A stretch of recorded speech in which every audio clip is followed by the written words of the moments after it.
Evening everyone, welcome back to Calibre academy. तो चलिए आज हम लोग चालू करते हैं क्लास 8 का chapter and that is materials, metals and non metals. तो आज का हमारा टॉपिक रहेगा मटेरियल्स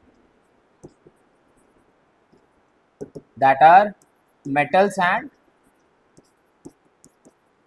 नॉन मेटल्स। तो अब मैं क्यों बोल रहा हूं कि मटेरियल्स मेटल या नॉन मेटल्स। अब देखो, जितने भी चीज आप अपने आसपास देख लोगे, आइदर दे आर मेटल और नॉन मेटल। एक थर्ड जेनरे भी होता है मटेरियल्स का and that are metalloids. Metalloids पर एज ऑफ नाउ क्लास 8 में आप लोगों को किस किस के बारे में पढ़ना है? About metals and non metals. ठीक है, तो हम लोग आज का टॉपिक क्लास में पढ़ेंगे अबाउट मेटल्स, उनके फिजिकल प्रॉपर्टीज, उसके बाद नॉन मेटल्स, उसके फिजिकल प्रॉपर्टीज, फिर कुछ केमिकल प्रॉपर्टीज दोनों के, और कंबाइंड कुछ टॉपिक्स जो हमें आगे जानने हैं। तो हम लोग मूव करते हैं फर्स्ट टॉपिक पे and that would be physical properties. Physical properties. अब फिजिकल प्रॉपर्टीज में हमारे पास सबसे पहला topic is about sonorous. Now what is sonorous? Sonorous एक तरीके का इफेक्ट होता है, एक तरीके का फेनोमेना होता है जहां पे कोई भी चीज रिंगिंग साउंड प्रोड्यूस करे। क्या करे? रिंगिंग साउंड प्रोड्यूस करे। ठीक है, तो अगर कोई भी सब्सटेंस रिंगिंग साउंड प्रोड्यूस कर रहा है तो they are sonorous, else they are non sonorous. तो अगर हम बात करें about metals and non metals, तो मेटल्स आर जनरली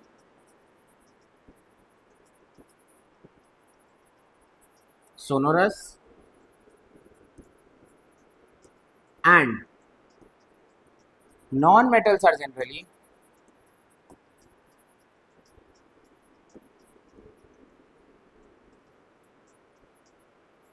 non-sonorous। अब मेटल्स क्या करते हैं? जनरली वो क्या कर रहे हैं? रिंगिंग साउंड प्रोड्यूस करते हैं, और नॉन मेटल्स वो रिंगिंग साउंड प्रोड्यूस नहीं करते। ठीक है, जनरली। अब वर्ड जनरली क्यों? क्योंकि it is chemistry and the other name of chemistry is full of exceptions. जितने भी आएंगे हमारे पास एक्सेप्शन आएंगे। चलो, एक्सेप्शन हम लोग आगे नेक्स्ट टॉपिक्स में कवर करेंगे। ठीक है, second of our topic is about ductility. About ductility. अब डक्टिलिटी क्या होता है? जैसे सोनोरस क्या हुआ? Phenomena of ringing sound. उसी तरह डक्टिलिटी क्या होगा? It is a phenomena in which a substance can be drawn into thin wires. Thin wires. अब थिन वायर्स का मतलब किसी भी सब्सटेंस को अगर मैं पतले पतले वायर्स में कर पा रहा हूं, that is our ductile substance. Okay, so generally वापस से आ गया, तो जनरली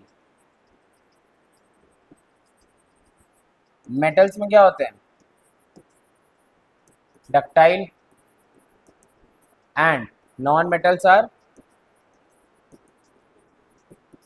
नॉन डक्टाइल। मेटल्स क्या होते हैं? डक्टाइल, और नॉन मेटल्स क्या होते हैं? Non ductile. डक्टाइल प्रॉपर्टी क्या होती है?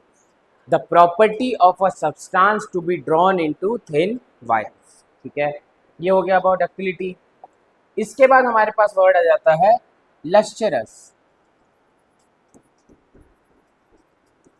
लस्चरस। अब ये कौन सा प्रॉपर्टी है? Shining property.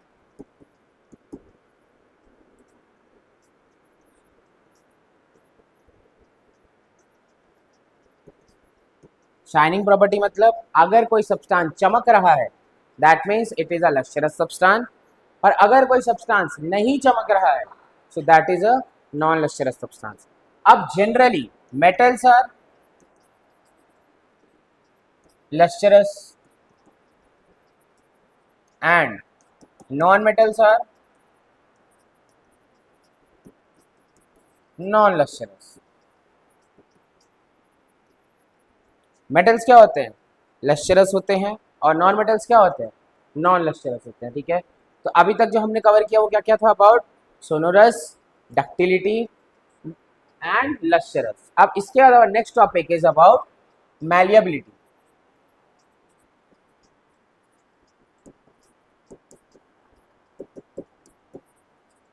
Thin sheets. अब देखो क्लास, अगर किसी भी सब्सटेंस को मैं पतले पतले शीट्स में फॉर्म करवा सकूं, so what does that mean? It means they are malleable. अब मैलिएबल एक प्रॉपर्टी होती है जहां पे हम लोग सब्सटेंस को क्या करते हैं, पतले पतले शीट्स का फॉर्मेशन करते हैं, ठीक है। So generally metals are malleable and non metals are non malleable, ठीक है। अब जनरली मेटल्स किस तरह के होते हैं, मैलिएबल काइंड के होते हैं, और नॉन मेटल्स किस तरह के होते हैं, नॉन मैलिएबल काइंड के होते हैं, ठीक है। मैलिएबिलिटी के बाद अब our next topic is about boiling and melting point.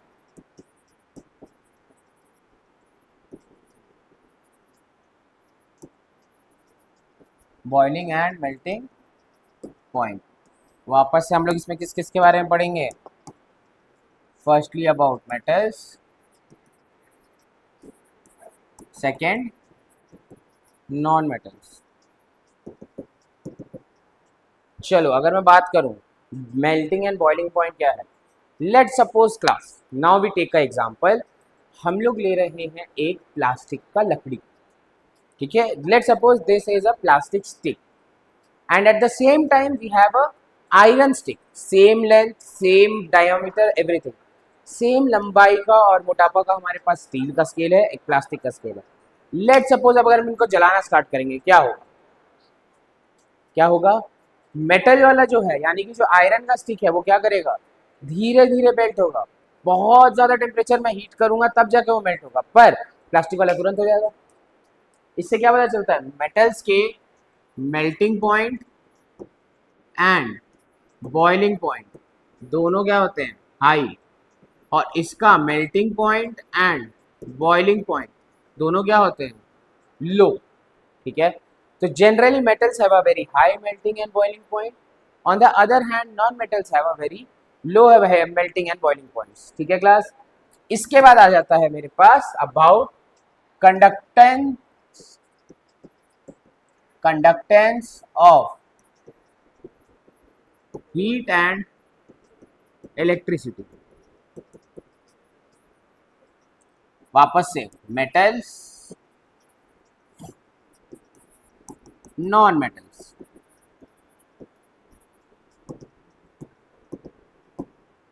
चलो क्लास अब खुद से सोचो, अगर मैं एक लोहे को अगर जाके इलेक्ट्रिसिटी में टच करूंगा क्या होगा, झटका खाऊंगा साथ में मैं भी। पर अगर वहीं पे मैं प्लास्टिक या वुड से किया तो क्या होगा, झटका नहीं लगेगा। तो अब generally metals are very good conductor of, very good conductor of heat and electricity, whereas non-metals are poor conductor of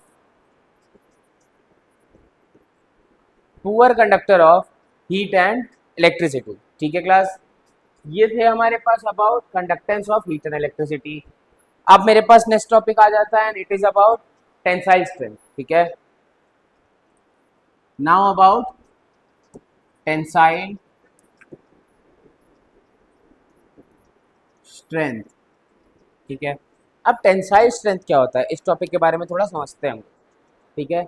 let suppose मेरे पास एक थिन वायर है, ठीक है। अब एक वायर पे मैं कितना देर लोड पे डाल सकता हूँ, लेट सपोज एक पतला सा वायर है स्टील का, मैंने उसके ऊपर कपड़े डाले, मैंने उसके ऊपर वेट डाला। लेट सपोज अगर वो वेट कितना लिया, 10 ग्राम्स वेट लिया, 20 ग्राम वेट लिया, 50 ग्राम्स वेट लिया। अब 50 ग्राम्स के बाद क्या करेगा, वो टूट जाएगा। तो उस सिंगल थ्रेड का टेंसाइल स्ट्रेंथ कितने का हुआ, 50 ग्राम्स का टेंसाइल स्ट्रेंथ हुआ, ठीक है। अब अगर उसके बाद मैं बोलूँ सेम टाइम में प्लास्टिक का लूँगा, तो प्लास्टिक का एक पतला सा वायर पे क्लास खुद सोचो कितना, 5 ग्राम भी डालूंगा टूट जाएगा। तो अगर मैं बोलूँ मेटल्स का क्या होता है, metals generally have high tensile strength,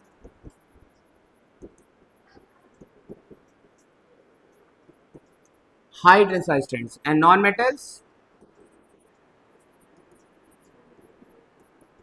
low tensile strength,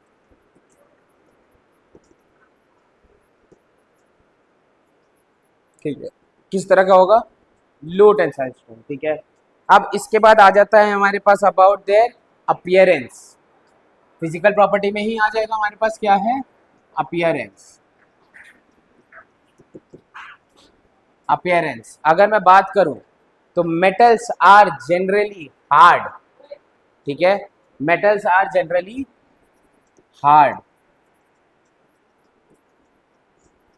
and non metals are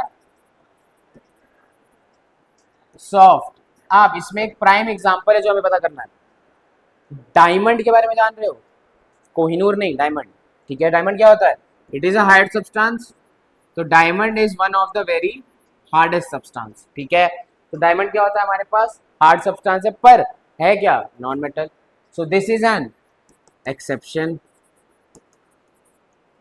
और मेटल्स में आप लोग मर्क्यूरी की लिक्विड के बारे में जान रहे हो, सोडियम के बारे में, Na, सोडियम। सोडियम क्या है, एक मेटल है जो बहुत ज़्यादा रिएक्टिव होता है, पर जैसे ही मैं उसको काटूंगा कैंची से भी कट जाएगा, हाथ से टूट जाएगा। है तो मेटल, होना कैसा चाहिए था, हार्ड। तो ये भी क्या है, एक तरीके का एक्सेप्शन, ठीक है। अब इनके फिजिकल स्टेट्स के बारे में अगर हम लोग बात करें, अबाउट देयर फिजिकल स्टेट्स, तो जनरली वापस metals are solid, metals are generally solid, ठीक है। And non metals are, non metals exist in all solid, liquid and gaseous form. क्या करेंगे ये, सॉलिड, लिक्विड और तीनों गैसियस फॉर्म में एग्जिस्ट करेंगे, ठीक है। एक्सेप्शन, ठीक है। तो अब एक्सेप्शन में बोलूँ तो एक एक्सेप्शन जो आपको याद करना है, it is Hg। Hg is called mercury. Mercury क्या होता है, it is a kind of metal which is liquid at room temperature. Room temperature पे क्या होता है, लिक्विड फॉर्म में, ठीक है। So these all are together the physical properties of a metal and non-metal, and these all can be considered under the point of difference in between metals and non-metals. इसके बाद हम लोग कुछ पढ़ेंगे about chemical properties of metals and non-metals. अब जहाँ जहाँ पे मेरे को नॉन मेटल्स रिक्वायर्ड होंगे मैं वहीं वहीं पे उनको ऐड करूँगा, ठीक है। तो हम लोग पढ़ते हैं about chemical properties of metals and non-metals. Chemical properties of metal and non-metal. चलो पढ़ते हैं इसके बारे में। First is reaction with oxygen. जब कभी भी मेटल को अगर हम लोग ऑक्सीजन से रिएक्ट कराएंगे तो क्या बनेगा, देखो, metal plus oxygen gives metallic oxide, metallic oxide, ठीक है। सेम टाइम पे non metal plus oxygen gives non metallic oxide.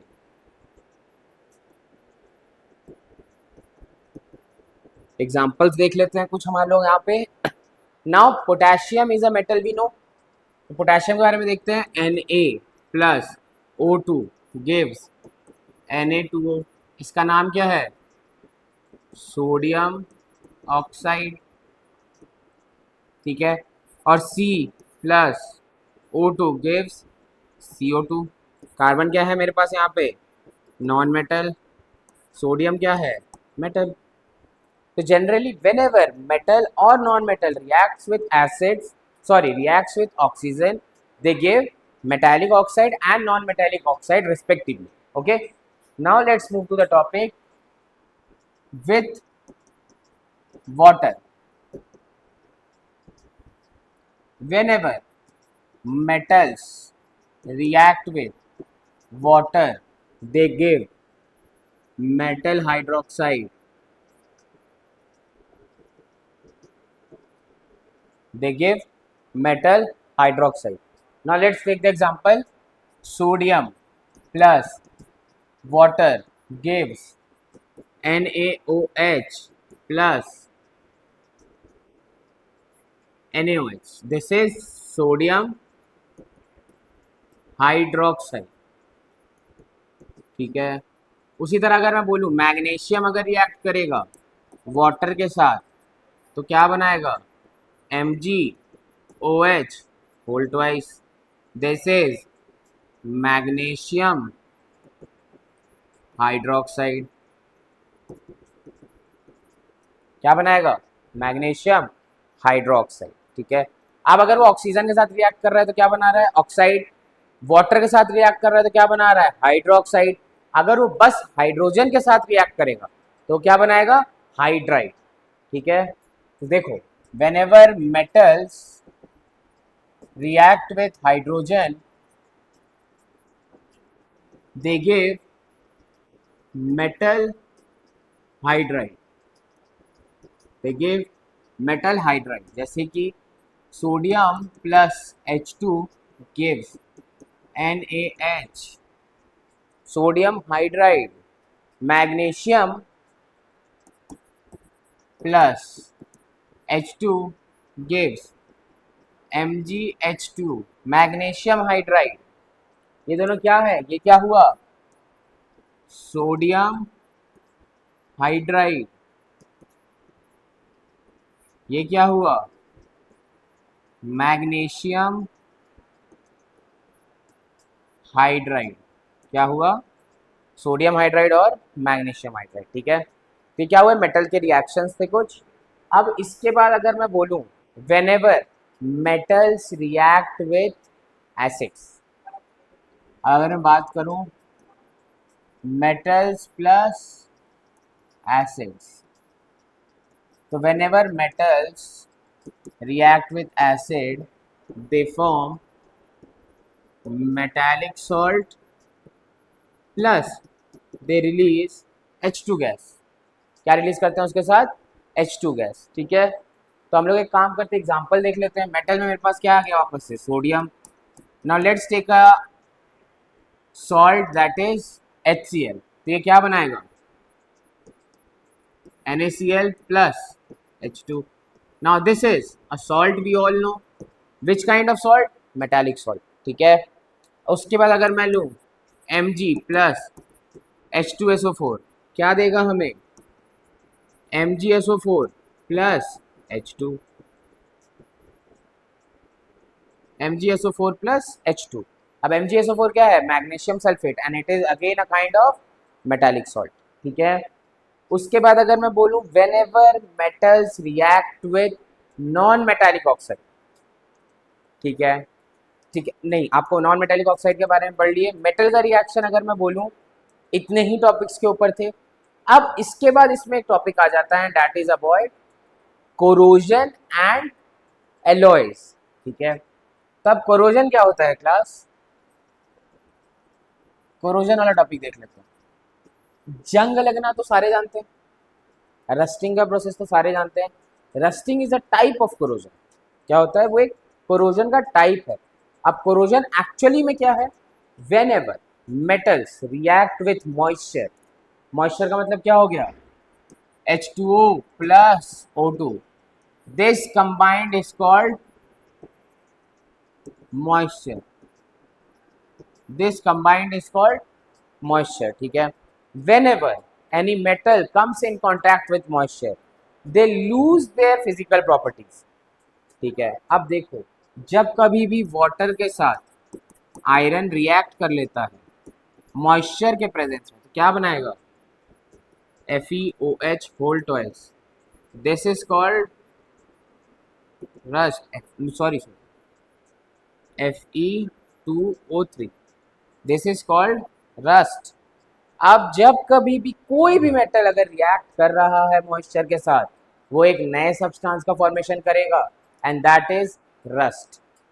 ठीक है, and that is it's corroded substance. अब जनरली सॉरी क्लास, अब जनरली आयरन क्या करता है हमारा, रस्टिंग करता है। उसी तरह कॉपर क्या करता है हमारा, टार्निशिंग कहते हैं हम लोग उस वर्ड को, क्या कहते हैं। आयरन में क्या होता है, रस्टिंग, कॉपर में क्या होता है, tarnishing. So corrosion is a process of a reaction in which metals react with moisture to produce a new substance which is different from the original substance। तो वो एक केमिकल रिएक्शन के through जाता है जहां पे एक नया सब्सटेंस का फॉर्मेशन हो रहा है, जहां पे मेटल अपना प्रॉपर्टी लूज आउट कर रहा है। ठीक है, चलो इसके बाद आ जाता है आपके पास अबाउट एलॉयज। कुछ नहीं, एक वर्ड जानो, होमोजीनियस। होमोजीनियस क्या होता है, बराबर मात्रा में। अब नींबू पानी अगर मैं बोलूं, it is a homogeneous mixture, मतलब जितना नींबू का स्वाद आपको सबसे टॉप ऑफ ग्लास पे आ रहा है, उतना ही ज्यादा लेमन का टेस्ट आपको बॉटम ऑफ द ग्लास पे भी आएगा। ऐसा नहीं है कि ऊपर में ज्यादा मीठा है नीचे में कम मीठा है, या ऊपर में ज्यादा खट्टा है नीचे में कम खट्टा है। ठीक है, सो ऐसा चीज जहां पे सब कुछ बराबर मात्रा में पूरे जगह पे। ठीक है, सो एलॉय से किस में आता है, अब ये क्या है, alloy is a homogeneous mixture of two or more metal. क्यों कर रहे हैं हम लोग दो से ज्यादा मेटल को मिला रहे हैं, क्योंकि देखो आयरन का हमें पता क्या चला, आयरन तो कोरोड कर जाता है सर, आयरन में हो जाती है रस्टिंग। तो अगर मेरे को रस्टिंग से प्रिवेंट करना है तो क्या करता हूँ, आयरन के साथ थोड़ा सा कुछ और मिला देता हूँ। तो आयरन के साथ अगर मैं कुछ और मिला दिया तो क्या हो रहा है मेरे पास उस समय पे, एक नया सब्सटेंस का फॉर्मेशन। अब वो नया सब्सटेंस क्या बन रहा है, एलॉय। तो basically what it is homogeneous mixture of two or more metals or non metals. ठीक है, तो ये हो जाता है एलॉयस। ठीक है, अब अगर मैं बोलूँ तो क्लास इसके कुछ इंपॉर्टेंट टॉपिक्स जो थे हमने कवर कर लिए चैप्टर के। अब इसके बाद आ जाता है हमारे पास एक पार्ट जहाँ पे हमें करना होगा इसका एक थॉरो रिवीजन। तो आप लोग अपने बुक से अपने क्वेश्चन सॉल्व कर लीजिए। अगर कोई भी डाउट हो रहा है just let me know in the comment section. ठीक है, तो मैं नेक्स्ट वीडियो आपका स्टार्ट करूंगा, then I just go through that topic again. Thank you class.